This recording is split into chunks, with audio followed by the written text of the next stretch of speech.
شیر خدا کی 5 باتیں علم و حکمت کا نچوڑ، حضور صلی اللہ علیہ وسلم سے لیا ہوا فیض۔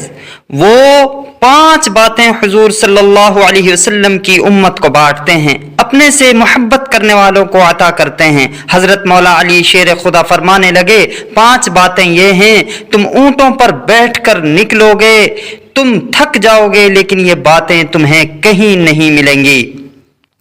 حضرت علی باتیں بیان کرتے ہوئے فرمانے لگے، پہلی بات یاد رکھنا، بندے کو امید صرف اپنے رب سے رکھنی چاہیے۔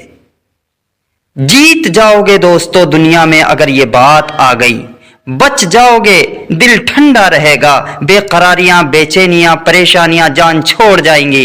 امید صرف اپنے رب سے رکھو۔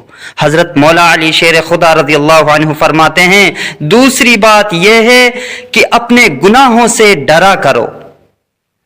تم غریب ہونے سے ڈرتے ہو، تم تنگ دستی سے ڈرتے ہو، تم لوگوں کی دشمنی سے ڈرتے ہو، اپنے گناہوں سے ڈرو، کہیں ایسا نہ ہو کہ تمہاری نافرمانیاں رب کی ناراضگی کا سبب بن جائیں۔ اپنے گناہوں سے ڈرو۔ اور تیسرا، مولا علی شیر خدا رضی اللہ عنہ فرماتے ہیں، اگر تم جاہل نہ ہو تو تم علم کے بارے میں سوال کرنے سے کبھی نہ شرمانا، پوچھ لینا فائدہ ہی ہوگا۔ کسی سے بات کر لینا، کسی سے سیکھ لینا نفع ہی ہوگا۔ کسی کو مان لینا اپنا استاد، زندگی بھر سمجھدار رہو گے، فیض یاب رہو گے۔ چوتھی بات حضرت علی نے فرمائی، یہ علماء کے لیے ہے، فرمایا اگر عالم کو کسی مسئلے کا علم نہ ہو تو غلط بات نہ بتائے، بلکہ کہہ دے واللہ اعلم، اللہ بہتر جانتا ہے۔ یہ بات یاد رکھیں، جس بات کا پتہ نہ ہو، جس کی خبر نہ ہو، جس پر عبور نہ ہو، اس بات کو آگے نہ کیا جائے اور کبھی بھی غلط بات نہ بتائی جائے۔